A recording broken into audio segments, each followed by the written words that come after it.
Hello everybody, it's Richard the Urban Warlock here from Urban Warlock Healing. If you're watching this on Christmas Day, a very Merry Christmas to you. I hope Santa has been kind, okay? If Santa has bought you some tarot cards and you're now like, oh my god, how am I going to read these? I do have my Urban Warlock Healings, The Basics of Tarot. It is a tutorial video available on YouTube at £45.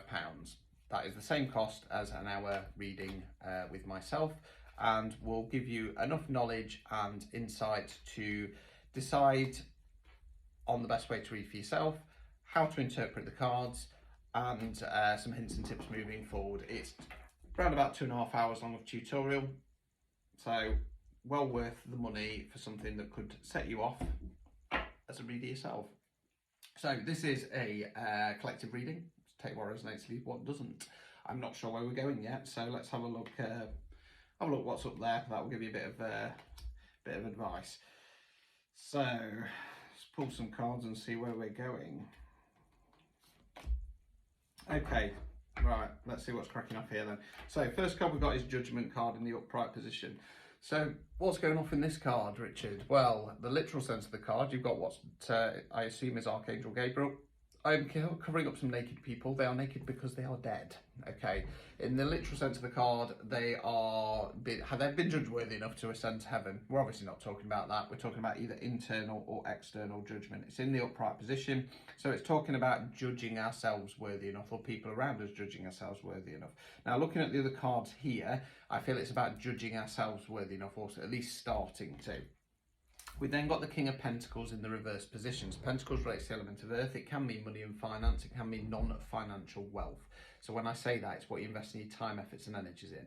Now, with the court cards, they can represent an energy within ourselves, or they can represent the energy of somebody else. So we're talking about masculine energy here. Okay, it doesn't have to be somebody who's a man. That's gender. We're talking about energy. Get that in your head. Okay, I am higher with my feminine energies. Okay, I'm a man. I identify as one. And I'm heterosexual. However, my feminine energies are higher. Now, when kings and queens are in the reverse position, they're not very good rulers. Okay, being earth energy, this guy is going to be cold, withdrawn, grumpy. Okay, if I'm doing a reading and we get a reverse king, this is the one I want to see. I might be biased because I'm Taurus. However, unlike the others who are manipulative, angry, toxic, stuff like that, this guy's Mr. Grumpy. I'm not helping you out anymore. You're on your own. It's got that kind of energy to it. We then got the Nine of Pentacles in the reverse position. Now, nines are reflection cards before we go into 10 and close down the cycle. Now, in the upright position, you've got the lady in the garden. She's looking over her fruits or flowers. They've finally come to bloom. She's put all of that hard work in, and she's realising the efforts, and she's just taking a moment to enjoy that garden before she goes to 10 and close down the cycle.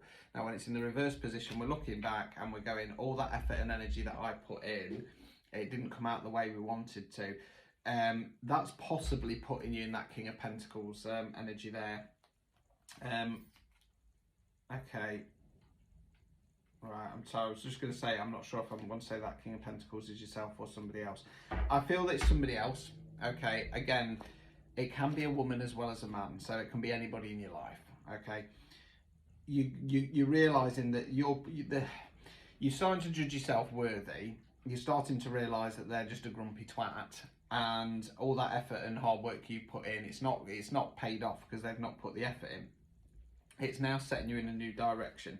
We then got the Chariot card. Okay, so the Chariot card's about the energies around us. Now, unlike the Eight of Wands, we're actually the chap there riding the chariot. Okay, now I normally describe it as a bit of a juggernaut, so it can take a bit of time to get the wheels going, but once it does, there's no stopping. It's just going to plough through everything. Okay.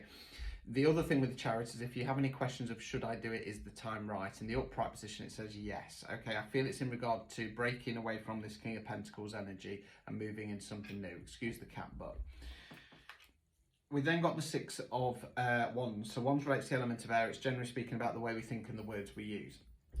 Now, in this card, you've got two people in a gondola. They're going in a new direction. They're going on to calmer waters, some readers say. Now, they are cloaked and they have got their heads down because there is a little bit of sorrow attached to it. So, usual example for me, you're in a job, you move into a new job, it pays better. There's better prospects. You know it's better for you overall. However, you might have some really close work friends there at the current job, and you only ever see them at work, and you know that you're going to be leaving them behind. That can cause a little bit of sorrow. You are going in a new direction though. You're breaking away from this King of Pentacles energy. You're realising you wasted your time. Overall outcome, Ace of Wands. So wands relates to fire. We're generally talking about taking some kind of action. Now, aces are about bringing in a new energy. They're not about starting something new. That's normally a 3. So you say to me, Richard, I want to completely change my career, but I don't know what I want to do. Ace is researching interests and sectors. 2 is applying and interviewing. 3 is starting. Now, it's in the reverse position, so it's just talking about that holding off, okay? It's holding off because you're just in that process of mentally breaking away. The energies are right for going in a new direction, but you're just holding off ever so slightly. Obstacles or blockages. 2 of Swords in the reverse position. Now in the upright position you've got the lady there, cross swords, blindfolded. Doesn't know which decision to make because she's burying her head in the sand. Now it's in the reverse position, so we're talking about starting to break away from that. I suppose the advice of the card for me is saying don't be afraid to peek out the blindfold. You've already done it. It feels like you've had a peek. You've not fully removed it. It's time, you know, if you don't fully remove it, it's just going to slow things down. Final card, removing any blockages. Ace of Cups. A cups relates to water. We're talking about something on an emotional level. You'll notice that the cup is overflowing. Okay, so again, it's about saying, what long term is going to make me happy? Start focusing on that. The current situation, it feels like you've been feeling a bit stuck. You've actually, something's triggered. You've decided, I am worthy enough of this. You're realising that you're the only one putting the effort in, and it's time to make a change. It's time to say yes to the chariot card. It's time to go. Let's start moving on mentally. Yes, you might be leaving people behind, and that might be a sad thing, but don't give away your life to other people. Jesus, don't get to your deathbed and look back and go, Christ, I gave all my hopes, dreams and aspirations to somebody else. I didn't do enough. I didn't put enough effort in. Is it worth it? Okay, you're going in the right track. Have faith and belief in yourself. I believe in you. Very Merry Christmas.